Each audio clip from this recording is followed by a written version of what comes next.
Welcome back to the Digital Healthcare Podcast. Today, I am joined by Terrie Hellman.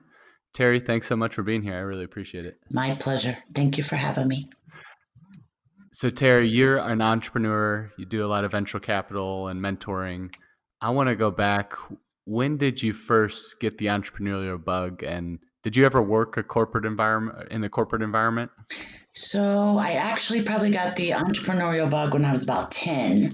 You probably don't remember this, but the Jerry Lewis Muscular Dystrophy Carnival was my big thing. And I thought, wow, this is so awesome.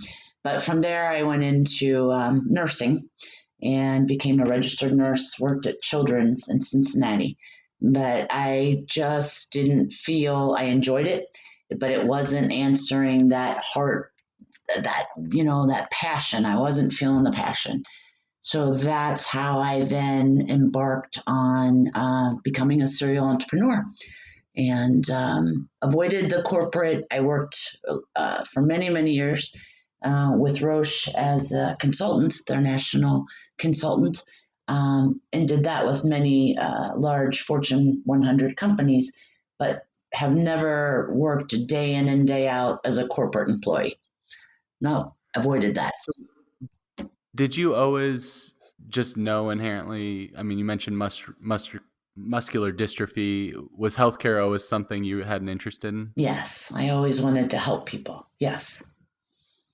And healthcare was just the best route to get there to helping people. Well, and back in my day, most females, and I hate to sound stereotypical, but you were a teacher, you were a nurse, to go and be a big head of a bank or anything like that, lead a C team, IBM or technology, that just wasn't heard of. It was still very much a boys' club. Did you face a lot of resistance going the path you did? Oh, absolutely. Absolutely. By the grace of God, I had some amazing mentors. I was given so many wonderful opportunities, but yes, in my day, we worked 3 times as hard to prove that we could figure out the deal versus someone of the male, of the same age, same education. Absolutely. We worked very hard. Yes. Do you feel that it's progressed to a much better place? I assume yes, but I guess how would you assess that? Do you think we still have a long way to go in terms of equality between sexes? Yeah, well, that's a great question. I definitely think it's improved, but even the statistics for, I believe, 19 with the venture capital investments in female owned or controlled entities is significantly less than male investments still.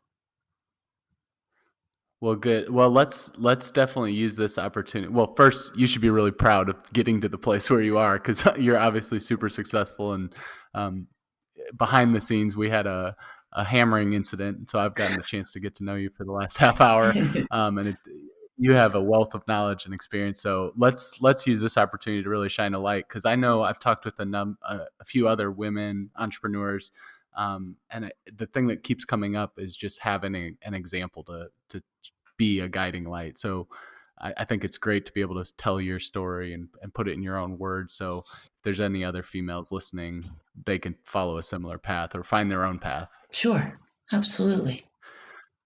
So you do a lot of venture capital. Can you just give a high level of how venture capital works in healthcare? And is there any nuances within healthcare that make it different from venture capital or elsewhere?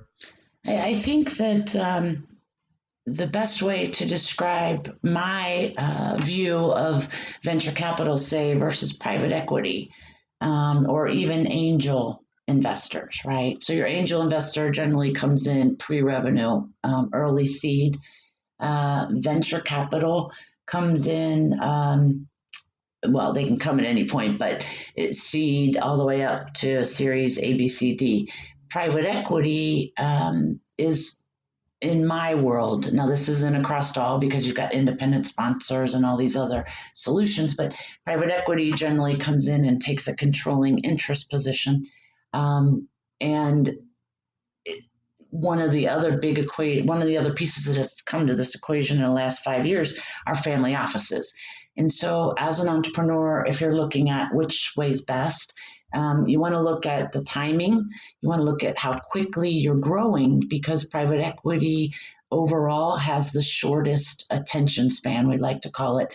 They're going to get out in 3 to 5 years, where a VC's tolerance may be 7 to 10 years. And family offices have what we call the best patience, in that they're looking at 10 to 12 years. And so when you, as an entrepreneur, look at what's best for me, it depends on what your revenue is, it depends on what your structure is, and it depends on what your exit strategy really is going to look like as to which one you can access. And how long have you been doing venture capital? Oh, goodness.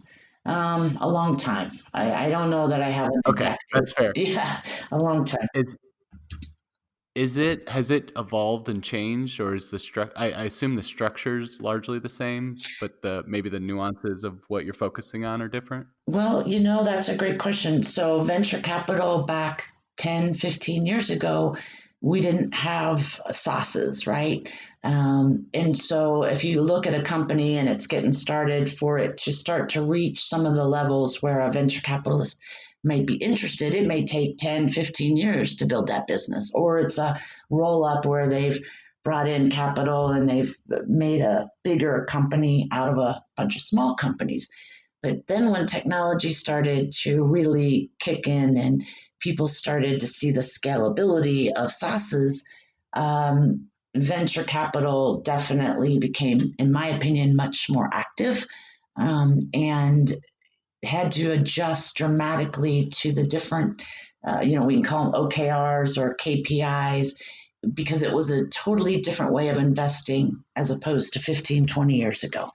And the same thing with private equity, but really with VC, definitely had to have a learning curve and a shift in what metrics we were going to use to measure and value an entity. Did you pull the way you measure? Well, I guess I know I've read what's the book name? Measure What Matters, which Mm-hmm. is effectively how Google measures and quantifies their success. Mm-hmm. Was the change in Silicon Valley does that model work within healthcare? Like measuring the same way some of those tech firms do at a hyper fast scale? Well, that's a great question. I don't know that we've really seen a healthcare SaaS necessarily take and go at that level, right? I mean, you look at Hmm. EHRs, but that's not really in that category. And I'm trying to think. So we look at MMRs and AARs. We look at the hockey stick. We look at the trajectory. We look, is it freemium? Is it paid? Is it market relevant to the amount? What's the TAM, SAM, and SOM? And then you have to look at the team. You have to look at the technology, the tech stack, to determine, is this a long-term player? Is this going to be outdated in 24 months? Do they have the capacity to pivot if it needs to pivot? And so, versus in the past, you looked at the business model and said, oh, well, this has been successful, it's going to continue to be successful, and you go from there, right? It's not so Yeah. much like that in technology. Yeah, I think another difference that I've assessed is Silicon Valley, they take such a product centric approach, which Mm-hmm. is completely spot on for if you're going into technology sector. Mm-hmm. And healthcare, they're like, I mean, you just rattled off five, and there's probably 1,000 more considerations you have to take Right. into account to be successful, right? Absolutely. Yeah, the reimbursement. Absolutely. So how do I guess, well, first, how do these companies come into your purview? And do you work with is it a company? Is it a collective, a set of venture capitalists that you work with together? So I have multiple scenarios. I'm part of FundRx, and that is a VC group made up of healthcare professionals. So it's very interesting when we listen to a pitch as a group. The questions, they're just incredible. Some things that I wouldn't even have thought of. Um, and then we value and make a decision if there's going to be an investment. There's also the alumni group that does a tremendous amount of investments, and I sit at times with them. Sometimes I'll get called in by other venture capital groups to evaluate or offer to allow me to invest inside with their fund. So it's not just black and white. It can be all across the board. How do they come into my purview? A lot of it's word of mouth. Um, a lot of it is somebody inside the venture capital group will refer someone to say, you know, you need to go talk to this person, get some of these pieces figured out, and I'll get referred that way. I don't really know. They just kind of show up. They all just kind of They show up. just pop onto your desk. Yeah, they just here they That are. makes Yeah. that makes complete sense. So if you were giving advice to a company that's going to pitch for you, is there any principles or anything that stands out above and I mean, I'm sure it's similar to listing all the considerations we just talked through. There's a lot to take into account, but is there anything that stands out as recommendations that you would provide? You know, that's a big question because it depends on, are they a startup? Are they a Series A? You know, where are they in their progress? And because that causes you to evaluate different components. So, you know, if it's a startup, we're going to look at the unmet need. We're going to look at the team. That's a big, because you don't have any success. You don't have a trajectory to be able to say yes. So the unmet need has to be very clearly defined. We're going to look for a beachhead. We're going to look to say, are they focused, and where they are focused, do we agree that that's an unmet need? And do we agree that their value proposition will be picked up and taken forward? We're gonna look at maybe some competitors, if there are competitors. We're gonna look at their intellectual property and try to ascertain best that we can. Is there something that's patentable here? Is there something that's able to be put into some kind of portfolio? And lastly, we're going to look at their TAM, SAM, and SOM and see, are they realistic in their Terry, oh, sorry for interrupting. When you say TAM, SAM, and SAN, can you just define those just to make sure the listeners know? sorry, TAM is your total No. addressable market. SAM is your serviceable market, and SAM is your serviceable addressable market, and SOM is your serviceable obtainable market. Okay, so those are the market assessment of how the company's going to fit into the current business climate. Well, yeah, Essentially. essentially, as an investor, you're going to look and see, do they have a good grasp? How big is it? Do they have a good grasp, and are they being realistic in what they can actually obtain in a certain period of time?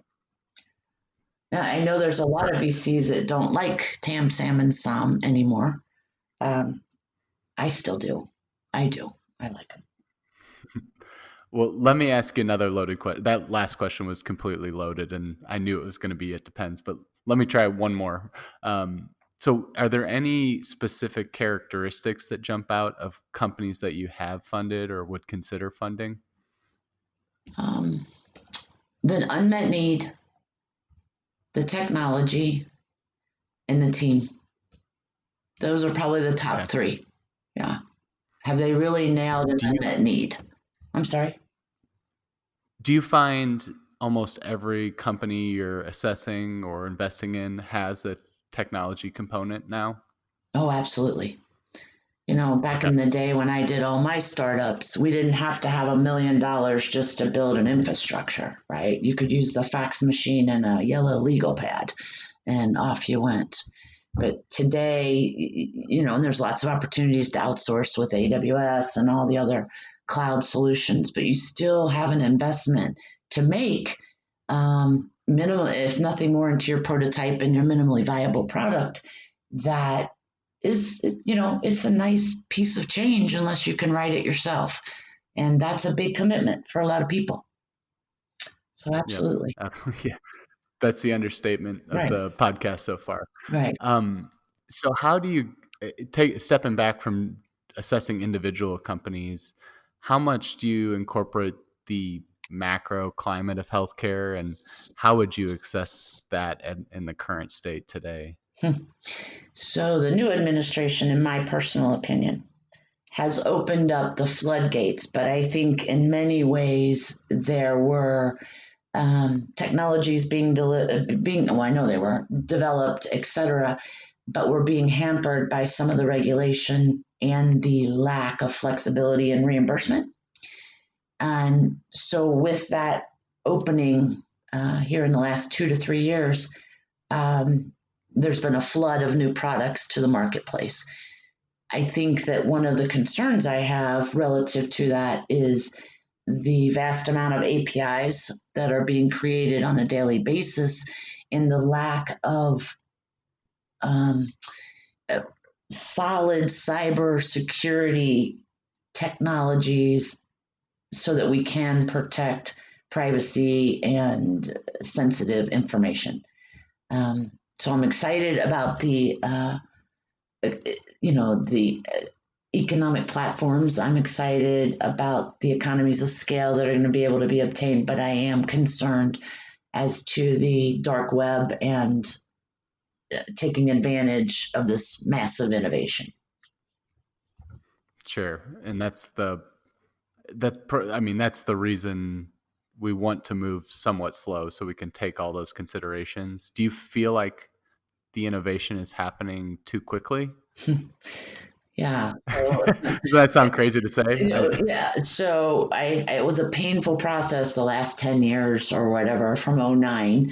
But I understand that the platform had to be built with the HR specifically in healthcare and changing the physician workflows and all the reimbursement between ACOs and MIPS and the various components. To 10 years later, now we have telehealth and we have remote patient monitoring. And then somehow, some way, um, the accelerator became magnified over the last 6 months to where we've just catapulted into AI and 5G and edge and serverless. And I mean, we're now talking quantum computing when that was going to be something that was a decade away. So a little too fast, but I don't want to stifle innovation that happened too long before, right? So I think we Yeah. just have to be smart in our choices, ultimately. Yep. Yep. Do you find how much, or I guess how important is it for all you talk about the influx of innovation and new companies and new technologies? How important is it to make sure you fit into the business, like have a workable, viable business model that fits into the current healthcare ecosystem, not what's going to happen 5-10 years from now? Mhm. And how do you see companies go about working themselves into the current processes and the current setup of healthcare? Well, that's a great question. So I think if you're going to try to mess in the healthcare space, yes, you need to make sure that your business model fits reimbursement as it is today.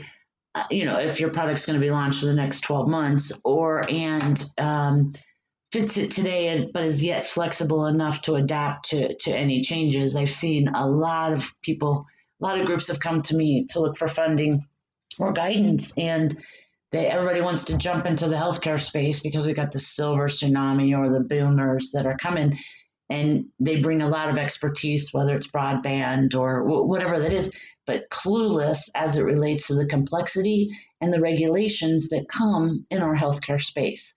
And there's not a pickup in our consumer driven healthcare system where consumers want to pay for this out of pocket if there's any chance that healthcare is going to pay for it. So, in my opinion, and in the advice that I share, is you really need that expertise of healthcare as it is today, where it's probably going to go tomorrow, in order to be accepted and even trialed or piloted to fit into that ecosystem. Does that make sense? Yeah, that makes perfect sense. And it's come up time and time again, the importance of diversity and having a well-rounded team. I mean, you mentioned team is one of the three things you look at. Right. Does it start? It has to start with the team and having expertise in multiple areas. You can't. I've seen a lot of startups come with a pure tech background, just grab everyone from Silicon Valley and recreate what you did in some other sector, and that largely doesn't work. Would you Right. agree with that? Yeah. So I look for not only vision and the ability to strategize and, all the way down to marketing channels, all those components. But then I look for previous success, but that doesn't necessarily have to be in a sauce. I need to see execution, that someone can take an idea and take it all the way to an execution. I need to see that they have the capacity to scale. And again, it doesn't have to be within a sauce, it could be a brick and mortar. But there are so many challenges that come in scaling that having had that experience lessens that stress level and that level of that expensive learning curve. So I like to see that. I am all about youth. I think that they've got some tremendous insight and creativity, but I like to see it balanced by a seasoned board and minimally advisors, because I think there's something to be said about being grounded and realistic. And so I like to see that whole balance, right? And if you don't have that Yeah. expertise on your team, on your immediate team, I want to see it in your advisors or your board so that I know somebody's watching the whole big picture. Yeah, that's great. I think that seems you just laid out the perfect setup for a startup, I think. Right, right. So, in terms of the industry, you mentioned a bunch of new technologies, and I talked to you before the podcast about how my experience going to a hospital or going to a doctor's office, it feels largely the same as it has, 5, 6. Basically, to me, it hasn't changed much at all, Mm-hmm. besides EHRs, and I can make an appointment online. So I guess looking at the here and now, what do you think is most likely to come and be noticeable by people that use the healthcare system? Well, this is a great question. So I thought about what you mentioned earlier, and I think what I would say to people is it may not seem when you walk in your doctor's office that anything has changed, but I can assure you behind the scenes, there's been the development and refinement of what we call population health, right? And there's been the expansion of electronic health records. And there's been a lot of data that has been collected that is now starting to be mined, or, well, I don't know if it's being mined as much as starting to be aggregated and stratified to be able to be used. Leveraged. Leveraged, that's the right word I'm looking for. So, there has been a lot of work done. I'm not saying all consumer healthcare driven, but behind the scenes. And now, as I mentioned, the explosion of all these new technologies. I mean, between blockchain and distributed ledger technology, cloud, 5G, edge, AR, VR, sensors, you can go all day long. Now I think the consumer, instead of just their health plan and or the hospital system, will start to see some benefits of all the work that's been being accomplished over the last 8 years. I believe that. I sure hope so. That's a great way to put it. It's almost like the back end had to change before the front end could change. Right. I hope that's the case. Because and when you're seeing companies that or pitches that come to your desk, do they factor in the patient and the patient experience and the cost and everything that goes into that? Yes, there's been a tremendous amount of investments being sought in the oncology space. Again, the precision medicine kind of genomics kind of place. Um, I think because that had such high dollar specialty meds attached to it, but also because I think there's finally enough data that's been accumulated, collaborated to begin to start to really put some biomarkers and parameters on treatment modalities. And in that, then investors are hopeful we will see higher recovery rates or better ROIs, right? Sure. And I think it's important that we mentioned the cost to consumers. I would assume and hope that all the new startups and innovation that's happening ultimately have an impact on cost. But I guess I want to pause there is there some truth to that the system has to change at a high level, the way it operates, before the cost can really be impacted? Oh, okay. I'm asking you the hard questions, Terry. These are I don't great. think you knew what you were signing up for. These are great questions. So, let me revert back to 30 years ago. CMS reimbursed hospitals and home care, but hospitals to not be profitable. And we've all stood around and said, we've got to have some accountability. We've got to start to make each member of the healthcare team accountable. And that has finally transformed, in my opinion, dramatically. It's not perfect yet. But one thing that we are seeing in this administration that I don't know that I've ever seen before is the willingness to get to transparency. And I have always said that consumers need to be empowered and responsible. And we started dancing with that a couple years ago, but even the specialty meds and the cost of hospital procedures and pushing that envelope to bring that truth out, I think is imperative to any kind of getting to truly driven consumer healthcare. So, do I think that the new startups are going to save costs? Anytime you can take data from across a vast majority of individuals and leverage that data to start to drill into predictive analytics or best practices, I think you're going to start saving money. And the more that information can be provided to those that are paying the bills, I think the more they can drill down and insist that those evidence-based practices are followed. I think that the health plans have started to see some tremendous financial gains these last few quarters, and I think that it's time for them to stop capturing so much of that, but they've worked hard to refine their processes. So now I think it's time premiums come down. I think specialty meds need to be priced realistically, and I think we need to cut out the middlemen that drive those prices higher. So I think we have work to do, but I think we're getting to where we can use the technology to justify the decisions, the tough decisions that have to be made. I believe we're there. That's such a that's such a great answer. Yeah, and it's I think one of the reasons I was so excited to you is because you have such a wide purview, and I know that's one of the biggest challenges for a lot of people in healthcare is that work in healthcare is that you only see your small part. Right. And so I think it's really important for all of us, whatever level we work at, wherever we're touch point, is to think at the high level and start to see how these pieces come together. Because that's essentially what you laid out. All the different initiatives that are happening Right. eventually start to converge and we start to see some real change, which is Right. what all of us want, both on the consumer side and anyone that's in a business. Right. Right. Yes. So, all right. Thank you for, it's always fun for me when I can chat with someone that's that mine works as fast as mine does. So I just peppered you with 25 hard questions.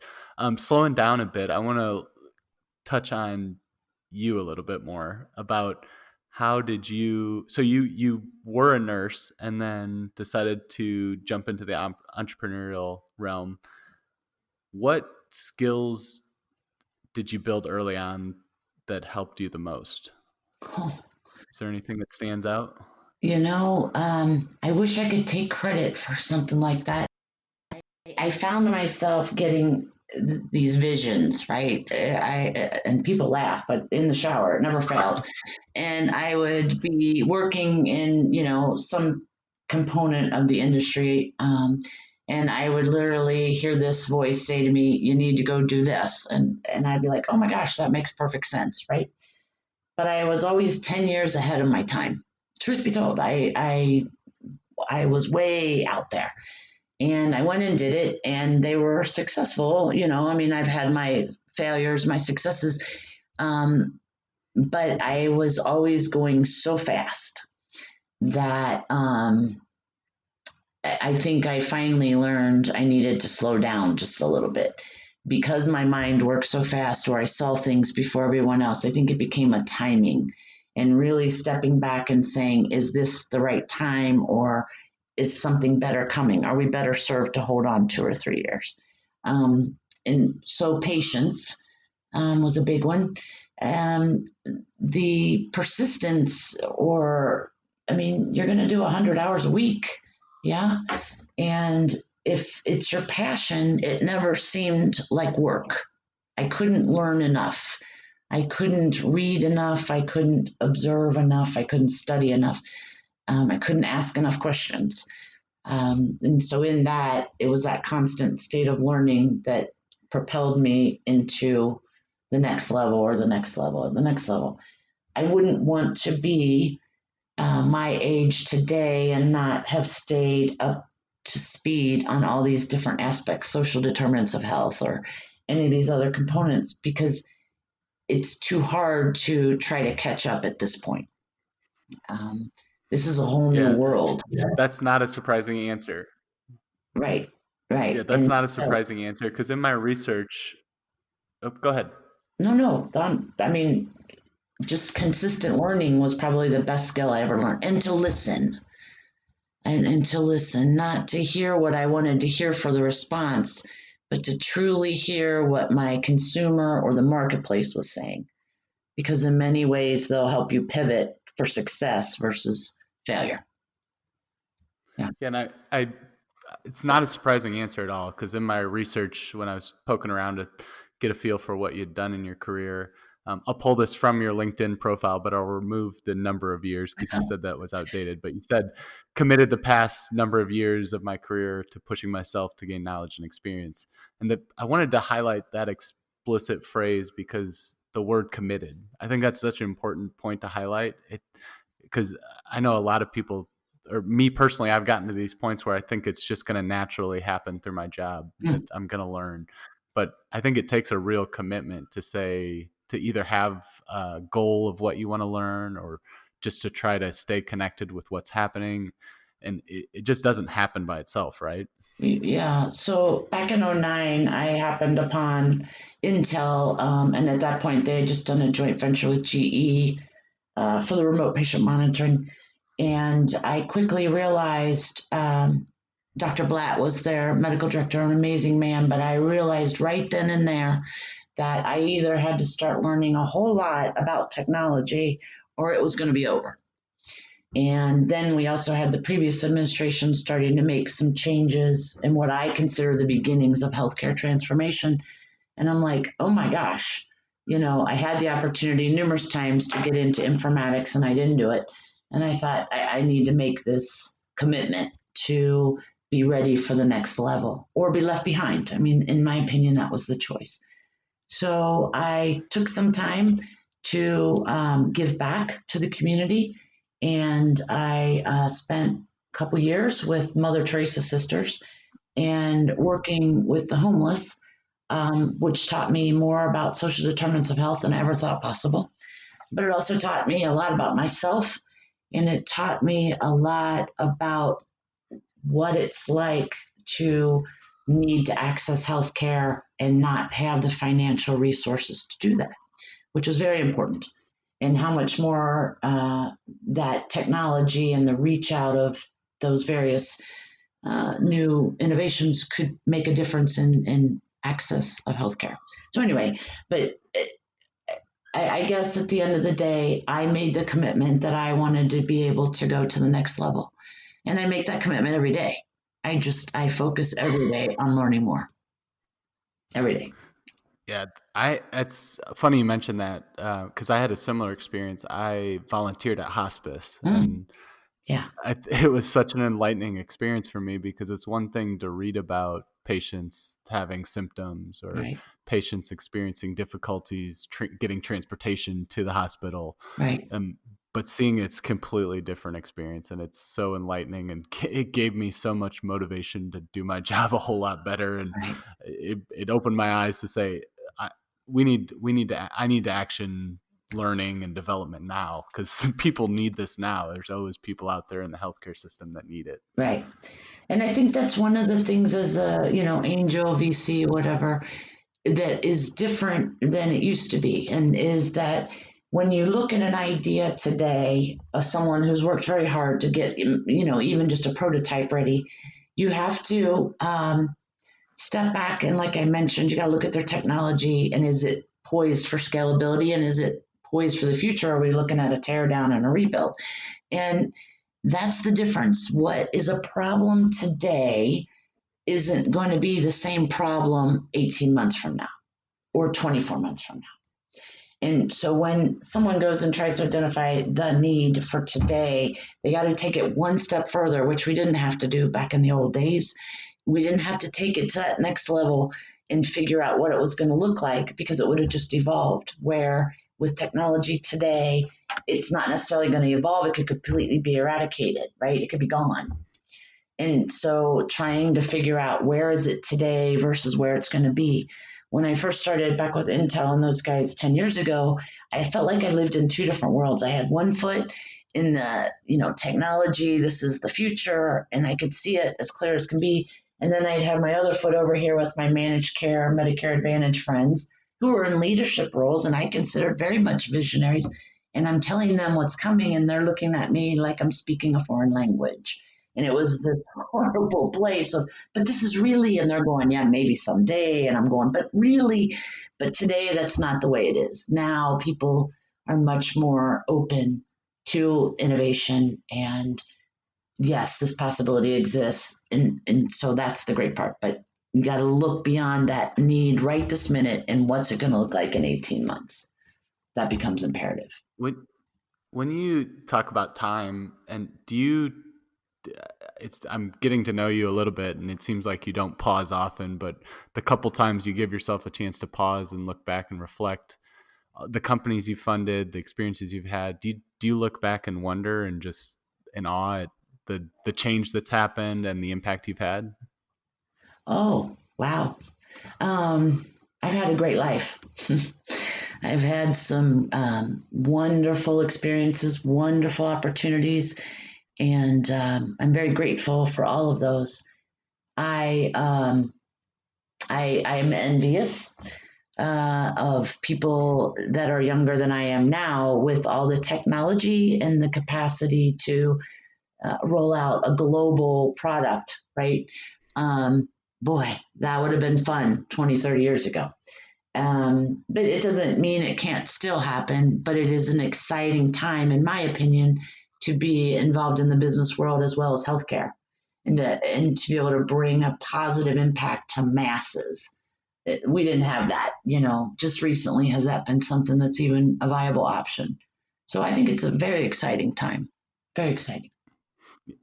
Even when I ask you a question about looking backwards, you look forwards. Yeah, That's your style. yeah, I respect it. yeah. The rear view mirror is much smaller than the windshield, right? Yep. So in addition to developing and learning about healthcare, did you also take the same approach in terms of leadership and personal development? Yes. I don't know that I took as many courses or structured learning for leadership, but I spent a lot of time studying my mentors and trying to develop my empathy, listening, empathy, and allowing myself to put myself in that other person's shoes, especially in tough decisions. Sometimes you have to be hard, and no is a tough word for anybody to say. And I had to learn how to say no much more than I learned to say yes. And that was hard to do. I don't like to disappoint people, but in this world, I'd rather tell you no so you can move on and find the right place than tell you, well, maybe, and drag it out, right? So I did a lot more observing of people and those that I admired in my leadership. I took my mentors. Is there any one or couple things that stand out in terms of leadership that have made the difference or have been hugely impactful whether that be communication or, I don't know, interpersonal skills, influence, anything that jumps out? Um, I learned a lot of hard lessons, but my leadership style is servant leadership,